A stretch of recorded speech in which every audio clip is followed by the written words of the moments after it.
Hello student, आज का मेरा टॉपिक है ट्रांसलेशन। ट्रांसलेशन पेप्टाइड फॉर्मेशन का मैकेनिज्म है। ठीक है, it is the process of formation of polypeptide chain by polymerisation of amino acid from messenger RNA. The process occur in cytoplasm. देखिए, अभी तक आपने ट्रांसक्रिप्शन पढ़ा हुआ था। ट्रांसक्रिप्शन का प्रोसेस जो है वो यूकैरियोटिक केस में न्यूक्लियस में हो रहा था और प्रोकैरियोटिक केस में तो साइटोप्लाज्म में ही हो रहा था। लेकिन ट्रांसलेशन का जो प्रोसेस है, चाहे वो प्रोकैरियोटिक बोले चाहे यूकैरियोटिक बोले, सब में वो प्रोसेस कहाँ पे होता है? साइटोप्लाज्म में होता है। ठीक है, अच्छा एक बार अपन शॉर्ट में देख लेते हैं कि ट्रांसलेशन की प्रोसेस में होना क्या है। देखिए, एक मैसेंजर आरएनए होगा, ठीक है, उसमें आपने पढ़ा होगा कि इसमें इनिशिएशन कोडॉन होगा। इनिशिएशन कोडॉन जैसे कि AUG इनिशिएशन कोडॉन, एक स्टॉप कोडॉन होगा UAA, है ना।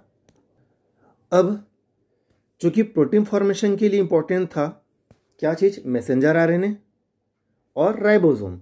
अब राइबोसोम इस इनिशिएशन कोडॉन वाले एरिया पे बाइंड कर लेता है, ठीक। उसके बाद इसमें प्रोटीन फॉर्मेशन चालू होता है। अब प्रोटीन फॉर्मेशन चालू कैसे होगा?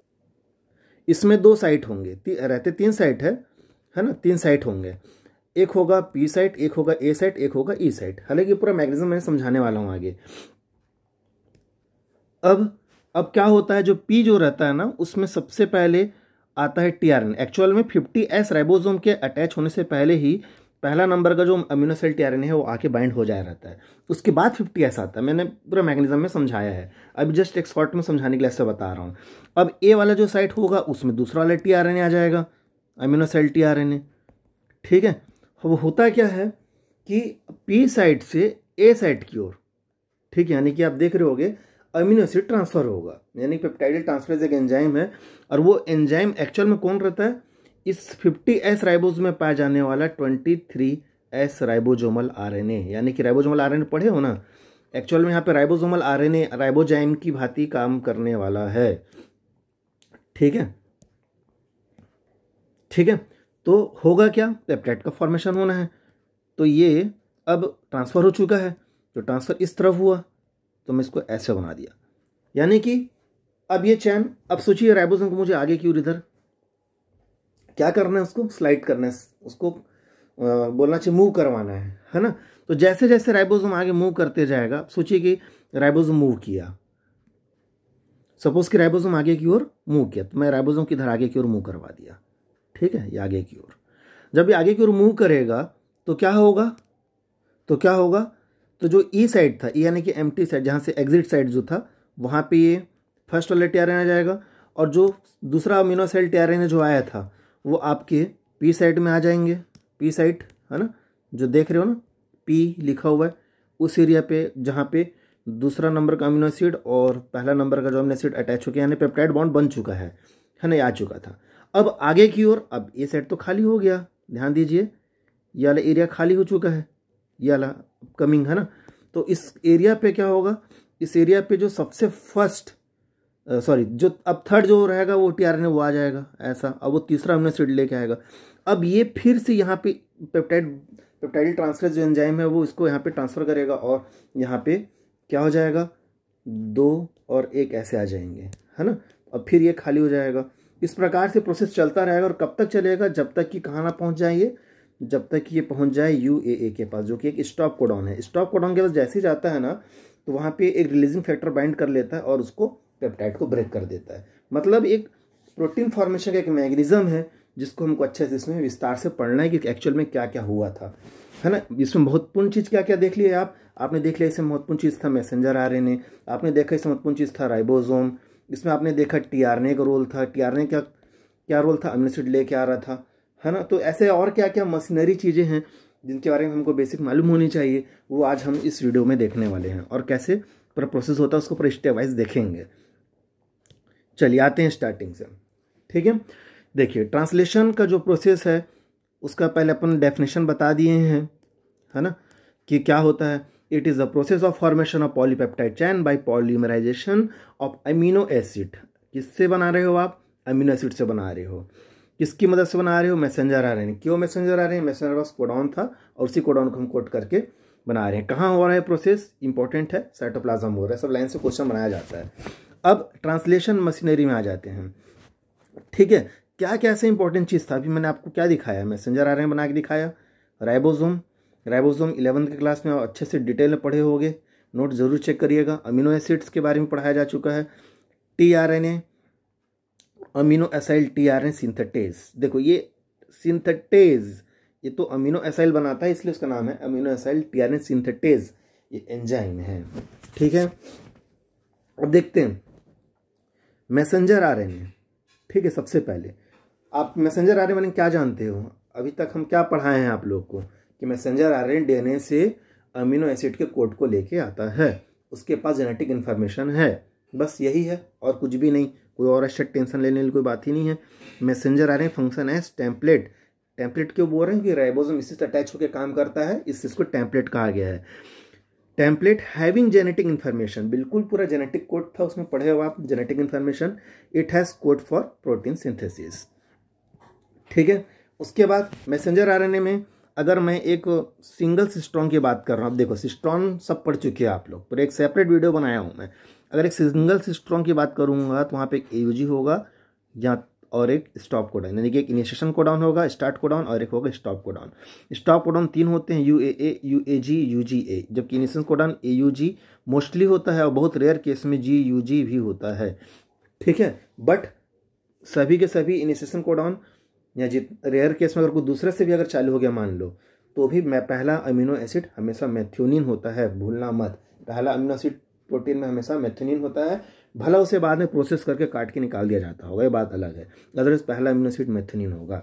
उसके अगला हम आते हैं राइबोसोम। राइबोसोम पूरा आपने 11 में सेल बायोलॉजी में पढ़ा हुआ है, बताने जरूरत नहीं है। राइबोसोम का प्रोटीन फैक्ट्री के नाम से जानते हैं। और राइबोसोम बना किससे है? तो राइबोसोम बना किससे है? राइबोसोम बना होता है किससे? राइबोसोम किससे बना होता है? राइबोसोम राइबोसोमल आरएनए और प्रोटीन से, यानी कि पेप्टाइड से मिलकर बना होता है। ठीक है, ये बताने की ज़रूरत नहीं है। राइबोसोम किससे मिलकर बना हुआ है? राइबोसोम मिलकर बना हुआ है राइबोसोमल आरएनए और पेप्टाइड। किससे बना हुआ है? राइबोसोमल आरएनए और पेप्टाइड। ठीक है, अच्छा, राइबोसोम का फॉर्मेशन कहाँ पे होता है? राइबोसोम का निर्माण कहाँ होता है? इसका निर्माण कहाँ होता है? अगर हम यूकैरियोटिक की बात करेंगे, यूकैरियोटिक की, तो राइबोसोम का फॉर्मेशन होता है न्यूक्लियस में। न्यूक्लियस में कहाँ पे होता है? तो न्यूक्लियस में होता है न्यूक्लियोलस। न्यूक्लियोलस जहाँ पे एक्चुअल में बनता है राइबोसोमल आरएनए। ठीक है, तो याद रखना कि न्यूक्लियोलस में राइबोसोमल आरएनए का फॉर्मेशन होता है। न्यूक्लियोलस बोल रहा हूँ, न्यूक्लियस नहीं बोल रहा हूँ। यूकैरियोटिक में न्यूक्लियस होगा, न्यूक्लियस के अंदर न्यूक्लियोलस होगा।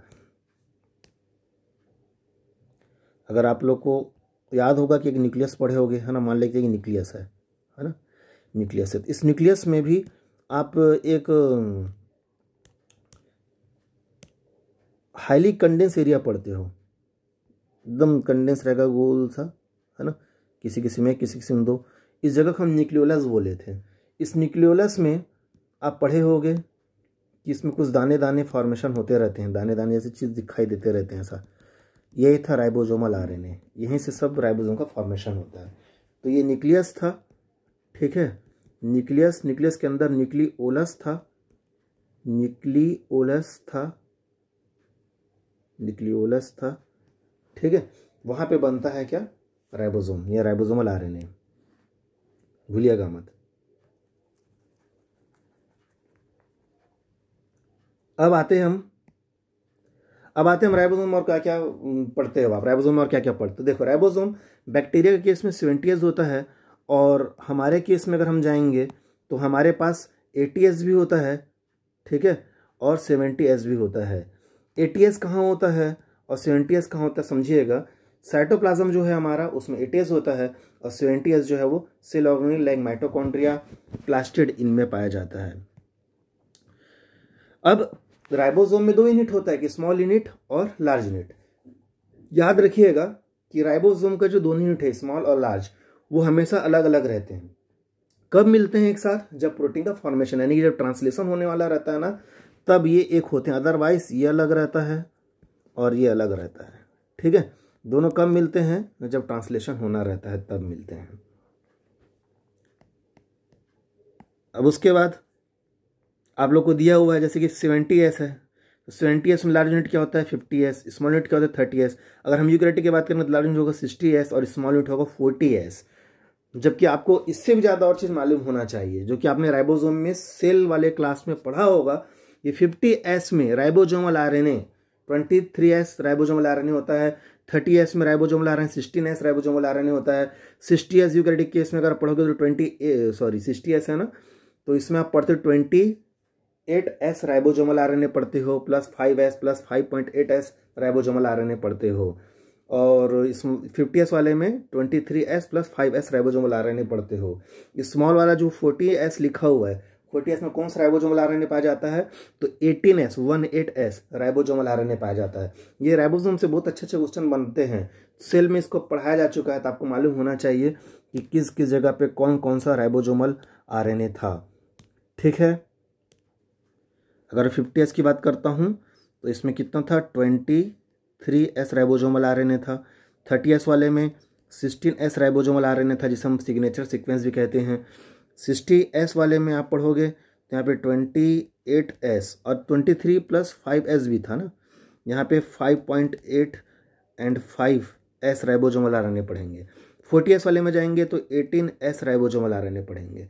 ये सेपरेट चीज़ें थे, है ना। पेप्टाइड में जाएंगे तो 50s वाले में 31 और ये 30s वाले में अप्रॉक्स 21 पेप्टाइड होते हैं, जबकि 60 वाले में अप्रॉक्स 50 और अप्रॉक्स 40 प्लस प्रोटीन पेप्टाइड तो सब यूनिट्स में पाए जाते ही हैं, है ना, 60 वाले केस में। और इसका कंफर्म है कि 50 वाले में 31 होता है और 30 वाले में 21 पेप्टाइड्स होते हैं। तो ये सारी चीज़ें आपको नोट्स में आपको मिल जाएंगे, देखिएगा, पढ़ाया हुआ है ये सब। एनसीईआरटी में राइबोसोमल आरएनए को जिक्र किया गया है, तो ये आप लोग को मालूम होना चाहिए, बहुत ही इंपॉर्टेंट था। ये डायरेक्ट क्वेश्चन दे सकता है, जैसे कि 40s राइबोसोम में स्मॉल यूनिट में कौन सा राइबोसोमल आरएनए पाया जाता है? तो कौन सा राइबोसोमल आरएनए पाया जाता है? 18s पाया जाता है। 60s लार्ज यूनिट में कौन कौन सा राइबोसोमल आरएनए पाया जाता है? 28, 5.8 और 5s राइबोसोमल आरएनए पाया जाता है। सिग्नेचर सीक्वेंस किसे कहते हैं? 16s राइबोसोमल आरएनए को सिग्नेचर सीक्वेंस कहते हैं, जो किसमें पाया जाता है? 30s राइबोसोम में। ये सारी चीज़ें हैं जो बहुत इंपॉर्टेंट थे और आपको मालूम होनी चाहिए। उसके बाद ड्यूरिंग प्रोटीन सिंथेसिस दे अटैच, बिल्कुल 50, देखो Mg2+n की इसमें रिक्वायरमेंट रहती है ना, यानी कि अगर मुझे 2 यूनिट को जोड़ना है 30s प्लस 50s को जोड़ना है तो मुझे Mgn की रिक्वायरमेंट रहेगी। ठीक है, कब बनता है, कब जुड़ेंगे दोनों, कब अटैच होंगे? जब प्रोटीन सिंथेसिस होने वाला रहता है तब। अब एक राइबोसोम में आप देख रहोगे ई, जब टीआरएनए अमीनो एसिड लेके आएगा तो पी और ए का रोल इंपॉर्टेंट था, है ना।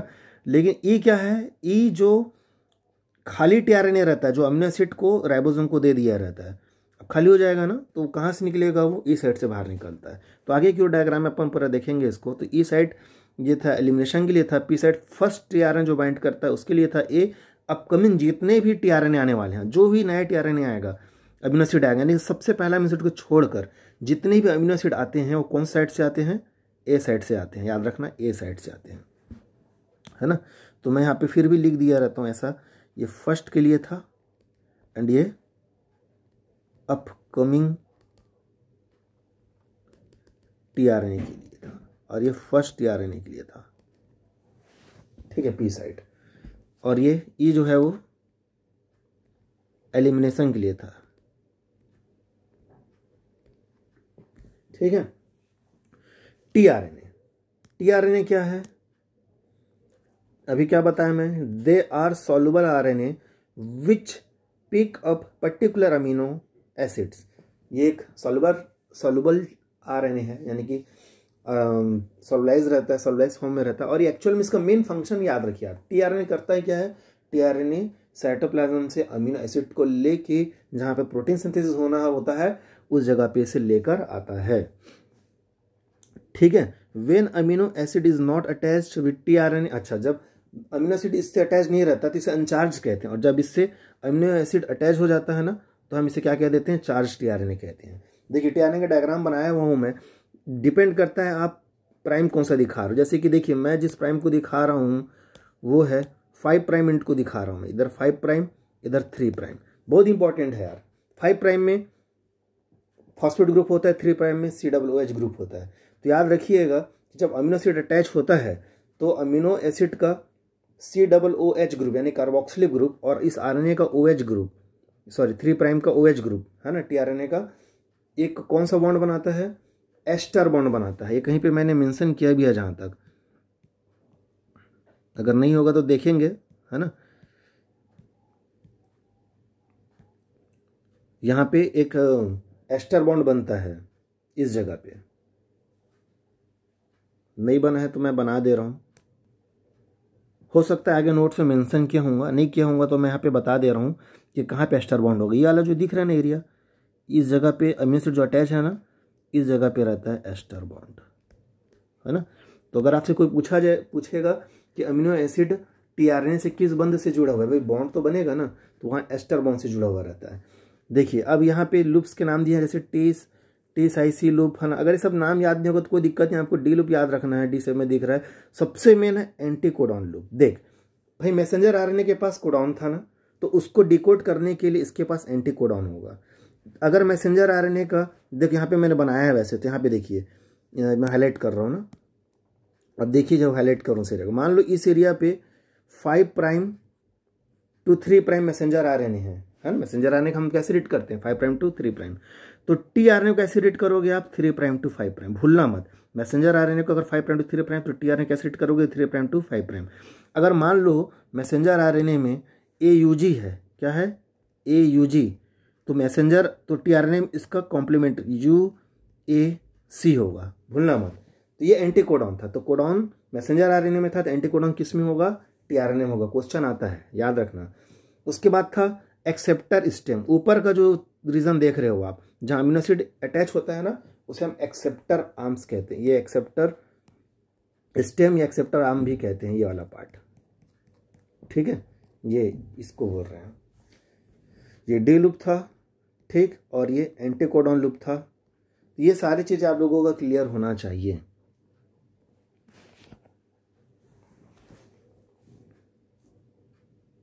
आगे बढ़ते हैं। अब आते हैं हम लोग मैकेनिज्म ऑफ ट्रांसलेशन में। मैकेनिज्म ऑफ ट्रांसलेशन को हम 3 भाग में डिवाइड करके पढ़ेंगे, एक इनिशिएशन, एक इलोंगेशन और एक टर्मिनेशन, ठीक है। तो सबसे पहले आते हैं हम लोग इनिशिएशन में। इनिशिएशन में आएंगे, इनिशिएशन में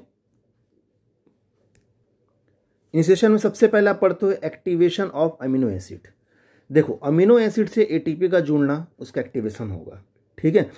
एक्चुअल में अमीनो एसिड के साथ जब ATP का रिएक्शन होता है तो वहाँ पे ATP में तो 3 फॉस्फेट बॉन्ड था,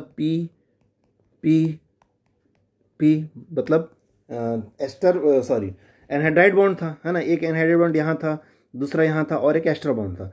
तो ये एक्चुअल में ना तो इस जगह से ब्रेक होने वाला है, इस जगह से अगर ब्रेक होता तो मैं बोलता है ADP प्लस PI बना, ठीक है, लेकिन वो इस जगह से ब्रेक हो जाता है, इस जगह से। तो यहाँ पे मेरा 2 फॉस्फेट का लॉस होता है यहाँ पे, है ना, 2 इनका। तो हम इसे 2 ATP लॉस भी कैलकुलेट करते हैं। आप 11वीं में भी एक जगह पे ऐसे ही पढ़े थे, मुझे एग्जैक्टली याद है, C4 साइकिल में आप लोगों को मैंने बताया था कि जब ATP खर्च हो रहा था और AMP बनता है तो उस जगह पे हम खर्च उसको 2 काउंट करते हैं, क्योंकि AMP जब बनता है ना तो पायरोफॉस्फेट रिलीज होता है। एक फॉस्फेट तो रिलीज हुआ, वो तो बॉन्ड एनर्जी गया, ठीक है। दूसरा एक एक्स्ट्रा फॉस्फेट भी लेके चला गया, जो कि एक एक्स्ट्रा एनर्जी लेके जा रहा है। इसलिए काउंट के समय पे अगर ATP यूज हो रहा हो और AMP बन रहा हो तो काउंटिंग 2 ATP खर्च हम काउंट जो करते हैं ना, खर्च काउंट करते हैं, तो वहाँ पे 2 ATP खर्च हम काउंट करेंगे, ठीक है। अगर ADP बनता तो मैं बोलता 1 ATP खर्च हुआ है। तो अमीनो एसिड से ATP का रिएक्शन होता है और अमीनो एसिड से AMP आके जुड़ जाता है, ठीक है, और पायरोफॉस्फेट बाहर निकल जाता है। याद रखिएगा कि फर्स्ट अमीनो एसिड मेथियोनिन होता है और प्रोकैरियोटिक में उसका फॉर्मुलेशन भी होता है। फॉर्मुलेशन का मतलब क्या होता है, फॉर्मुलेशन का फॉर्मेशन का मतलब मान लो कि मेथियोनिन अमीनो एसिड है, ठीक है। अब मेथियोनिन अमीनो एसिड है तो भाई ग्रुप तो जानते होगा, कॉमन चीज़ एक NH2 तो होगा ही होगा ना अमीनो ग्रुप, और एक CHO ग्रुप होगा, है ना, COOH ग्रुप होगा। तो जो मेथियोनिन का जो अमीनो ग्रुप होता है ना, उसमें एक एडिशनल क्या ग्रुप जुड़ जाता है, तो इसमें अपन क्या जोड़ देंगे, इसमें एक CHO ग्रुप जोड़ देंगे, किससे, NH वाले में, ठीक है। जैसे आप पढ़े हो ना अमीनो एसिड में NH2C COOH HR, है ना, नॉर्मल फार्मूला है। तो जो मेथियोनिन का जो अमीनो ग्रुप होगा ना, उसके साथ एक चीज़ क्या जुड़ जाएगा, CHO ग्रुप जुड़ जाएगा, तो उसी को हम बोलते हैं फॉर्मुलेटेड मेथियोनिन या फॉर्मुलेटेड मेथियोनिन। तो ये था आपका फॉर्मुलेटेड मेथियोनिन या फॉर्मल मेथियोनिन जो लिखा रहता है वो ये था, ठीक है। जबकि whereas in eukaryotic it is simple methionine, यानी कि अगर हम यूकैरियोटिक केस में बात करेंगे तो उसमें फॉर्मल ग्रुप नहीं जुड़ा रहेगा, सिंपल फॉर्म पे रहेगा। उसके बाद आता है अगला charging of tRNA। Charging of tRNA का मतलब ये है कि 3' OH से जब अमीनो एसिड आके जुड़ता है तो उसे हम बोलते हैं चार्जिंग। अब देखो किस बॉन्ड से जुड़ता है, तो 3' OH और अमीनो एसिड का COOH ग्रुप, ठीक है, वहाँ पे एस्टर बॉन्ड से जुड़ते हैं, ठीक है। ये रिएक्शन आप लोग पढ़े हो, एस्टर बॉन्ड कैसे बनता है, पहली बार नहीं सुन रहे हो आप लोग, है ना। तो 3' OH और COOH अमीनो एसिड का, इनके बीच बनता है एस्टर बॉन्ड और वो जुड़ जाएंगे।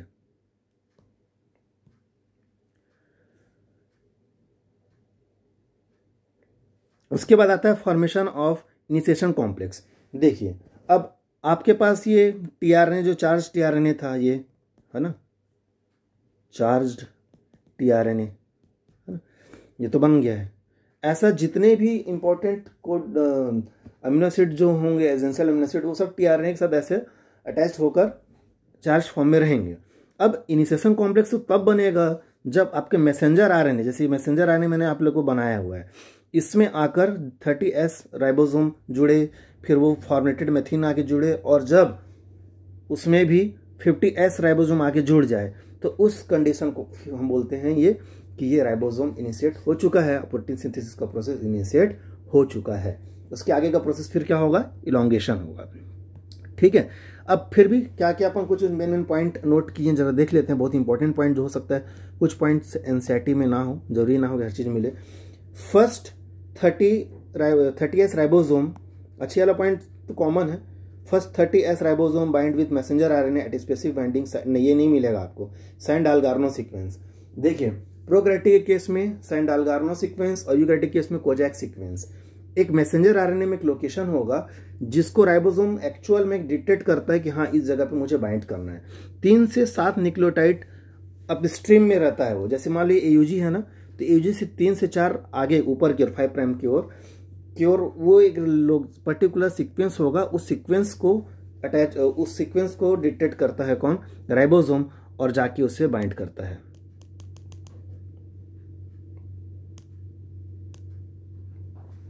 ठीक है, तो वही चीज दिखाया हुआ, देखिए AUG वाला रीजन है, 30S सब यूनिट आएगा। हाँ, इनिशिएशन फैक्टर 1 और 3, अब ये बोलोगे तो ये हो सकता है एनसीईआरटी मेंशन ना किया गया हो, तो आप खाली इसको देखिएगा, उतना ज़्यादा आपको उसको लोड नहीं लेना है कि इसको याद करना ही है कि नहीं करना है। बस रोल ये रहता है ना कि इससे सही जगह पे सही RNA आके जुड़े और tRNA आके जुड़े, और दूसरा राइबोसोम अभी अटैच मत हो।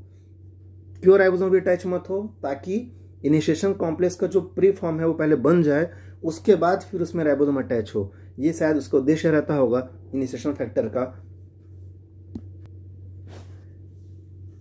देखिए इनिशिएशन फैक्टर 1 जो होता है ना, वो राइबोसोम के A साइट वाला जो एरिया रहता है, P और A साइट पढ़े थे ना, उस जगह पे बाइंड करता है ताकि कोई दूसरे tRNA आके बाइंड ना कर ले, ठीक है। और इनिशिएशन फैक्टर 3 जो होता है उसका मेन काम क्या रहता है, उसका मेन काम ये रहता है कि 30S राइबोसोम और 50S राइबोसोम का पहले ही, यानी कि बोलना चाहिए कि प्रीमैच्योर रीएसोसिएशन ना हो जाए, उसको मेंटेन करता है, उसको देखता है वो, ठीक है।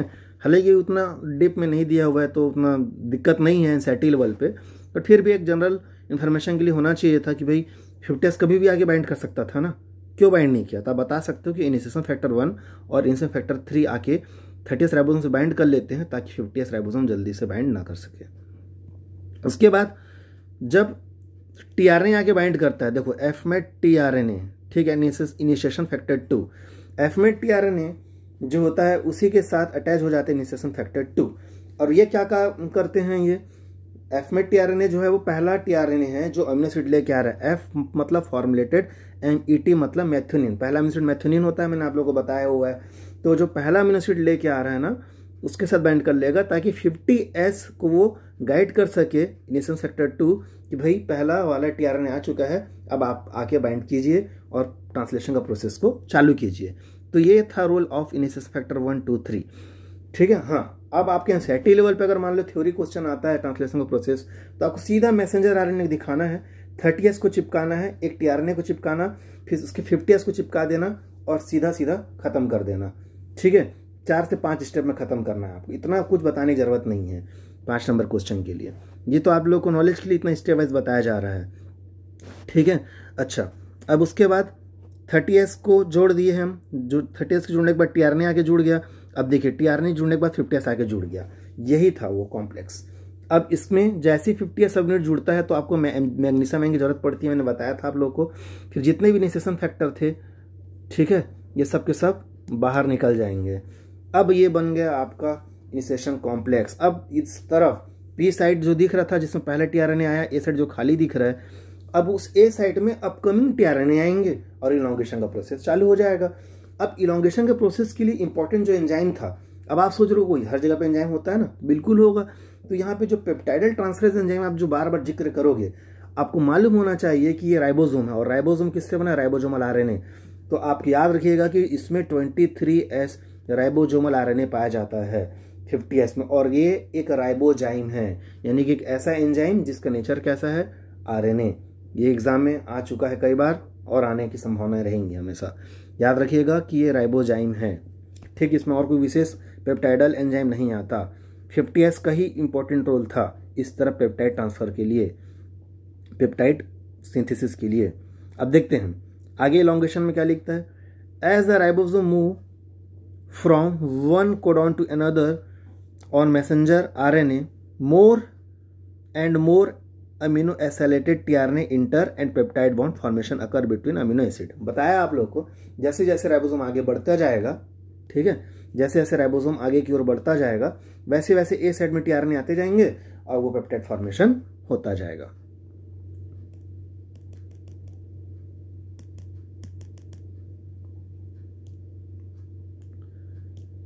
अब देखते हैं कैसे होगा, ये भी देख लेते हैं, प्रोसेस को भी देख लेते हैं। अच्छा, एक पॉइंट और मिस हो गया, हाँ ये तो मैं बताया था, peptide bond formation catalysed by peptidyl transferase that is 23S ribosomal RNA in prokaryotic. देखो 23S राइबोसोमल आरएनए, आप भूलिएगा मत, ये जो राइबोसोमल आरएनए आप जो बोल रहे हो ना, यानी कि 23S राइबोसोमल आरएनए, ये क्या है, एक राइबोजाइम का बेस्ट एग्जांपल आप लोग की बुक में मिल रहा है, ये एनसीईआरटी बुक में भी है, इसलिए बहुत ज़्यादा इंपॉर्टेंट है ये। 23S ribosomal RNA is a good example of ribozyme. Ribozyme means RNA enzyme, enzyme में पढ़े हो आप, ठीक है, आरएनए एंजाइम है वो।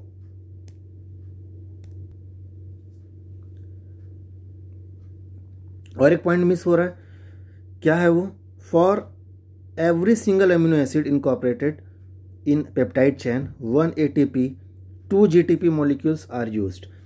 एक एक अमीनो एसिड को, एक सिंगल अमीनो एसिड को इनकॉर्पोरेट करने के लिए, प्रोटीन के चेन में आगे बढ़ाने के लिए कितने ATP और कितने GTP खर्च होते हैं, तो यहाँ पे 1 ATP 1 ATP, ठीक है, एंड 2 GTP वहाँ पे यूज़ होते हैं। लेकिन अगर एनर्जी कंज्यूम बोलेगा ना, तो एनर्जी में 4 हो जाएगा, क्योंकि 1 ATP से 1 MP बन रहा था, याद करो, 2 फॉस्फेट लॉस हो रहा था, तो मैं इसको गिनूंगा कितना, इसको इस जगह पे मैं 2 गिनूंगा, और यहाँ पे 2 GTP का 2, तो मैं एक, यानी मैं बोल सकता हूँ कि for every single amino acid incorporation how many energy use, तो मैं यहाँ पे बोल सकता हूँ 4 ATP यूज्ड।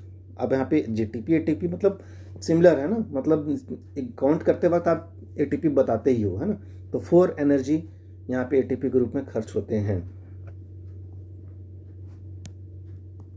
क्यों 4 काउंट किया मैं, क्योंकि 1 ATP से 2 एक MP बना और पैराफेस्फेट बाहर निकल गया था। अगर ADP प्लस PI बना रहता तो उस केस में सिंगल काउंट करता, अब देखते हैं कैसे पेप्टाइड फॉर्मेशन हो। देखो पी साइट दिख रहा होगा आप लोगों को, ये पी साइट, ये पी साइट है, ठीक है।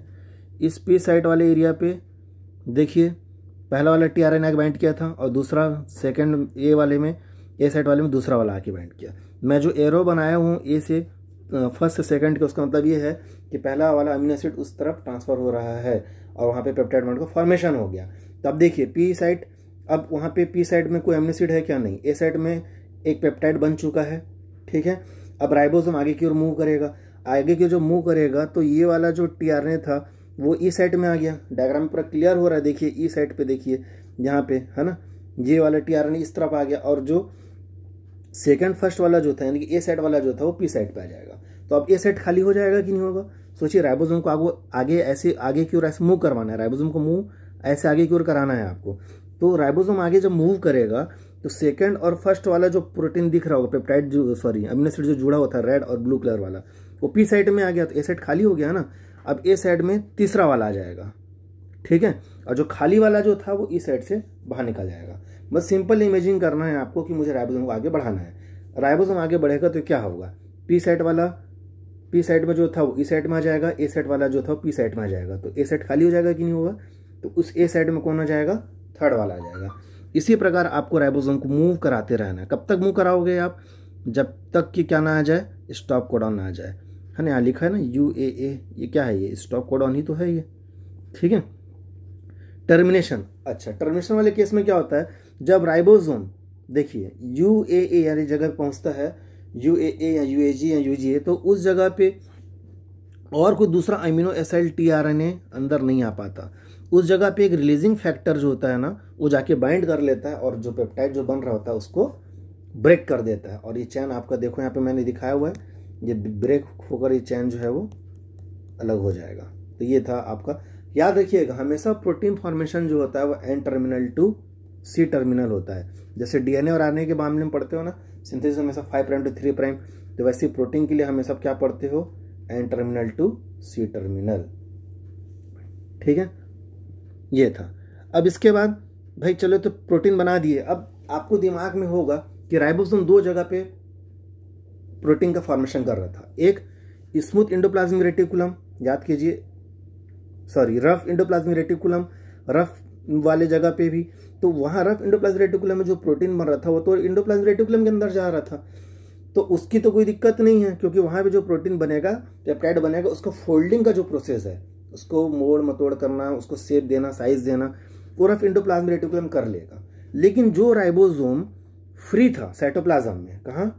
साइटोप्लाज्म में, तो साइटोप्लाज्म में जो राइबोसोम थे वहां पे जो फॉर्मेशन हो रहा था, है ना, पेप्टाइड का, तो उस पेप्टाइड को शेप यानी कि फोल्डिंग कौन देगा? तो एक चैपरॉन प्रोटीन होता है, भूलिएगा मत, बहुत इंपॉर्टेंट है, शायद ही एनसीईआरटी में दिया हो, ठीक है। ये चैपरॉन प्रोटीन, इस चैपरॉन प्रोटीन मतलब चैपरॉन प्रोटीन बहुत टाइप के होते हैं, तो एक विशेष प्रकार का चैपरॉन प्रोटीन होता है, वो इसे इस पेप्टाइड को फोल्ड करने काम करता है ना। तो फोल्डिंग नहीं होगा तो फिर फंक्शन कैसे होगा? फंक्शन के लिए तो फोल्डिंग करना जरूरी था ना, ऐसी थोड़ी चैन टाइप से घूमता रहेगा पेप्टाइड। तो जो फोल्डिंग का जो प्रोसेस है वो चैपरॉन प्रोटीन में होता है ना। अगर साइटोप्लाज्म में बन रहा है तो किस केस में?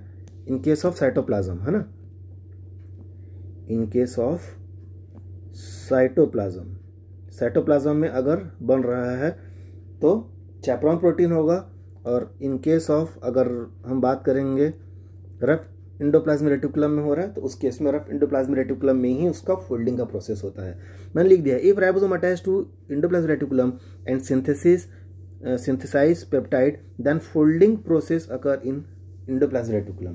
If ribosome freely synthesize peptide in cytoplasm, then peptide folding done by chaperone protein. ठीक, ये लास्ट वाला जो पॉइंट था बहुत इंपॉर्टेंट था, आपके एनसीईआरटी बुक में नहीं मिलेंगे, क्योंकि आपके बुक में सिर्फ पेप्टाइड फॉर्मेशन करता है और उसके बाद उसको खत्म कर देता है। लेकिन पेप्टाइड फॉर्मेशन होने के बाद भी चीज़ें रहती हैं, जैसे कि प्रोसेसिंग करना, कटिंग छटिंग करना, ये सब काम खुद वहीं पे राइबोसोम ही कर लेता है, ठीक है। और जो प्रोसेस जो फोल्डिंग है वो एक चैपरॉन और दूसरा एंडोप्लाज्मिक रेटिकुलम केस बताया हूँ, कौन कौन सा केस में कब कब होगा। तो आप इसको अच्छे से समझिएगा, नोट कीजिएगा। अब आगे की ओर हम पढ़ेंगे रेगुलेशन। तो अगला जो मेरा वीडियो होगा वो जीन रेगुलेशन से होने वाला है। तो आप अभी तक ट्रांसक्रिप्शन, ट्रांसलेशन, रेप्लिकेशन ये अच्छे से पढ़ लीजिएगा। बहुत ही इंपॉर्टेंट टॉपिक था मॉलिक्यूलर का, सेंट्रल डॉग्मा आपने कंप्लीट कर लिया है। अब अगला वीडियो के लिए, अगला वीडियो में बहुत ही जल्द आप लोग को प्रोवाइड करा दूंगा, है ना। थैंक यू आज के क्लास के लिए, और मुझे उम्मीद है आप लोगों को समझ आया होगा, है ना। एक बार अच्छे से रिवीजन जरूर कीजिएगा, बार बार देखिएगा अगर समझ ना आए उस केस में। और यदि फिर भी कुछ ज़्यादा बड़ा डाउट रहता है या फिर कुछ चीज़ समझ नहीं आया होगा तो आप मुझे मैसेज कर सकते हैं या फिर कमेंट भी कर सकते हैं इसमें यूट्यूब में, ठीक है। और ठीक है, फिर नेक्स्ट टॉपिक के लिए ऑल द बेस्ट। अच्छे से पढ़ के आइएगा अभी तक का जो टॉपिक था उसे। Thank you.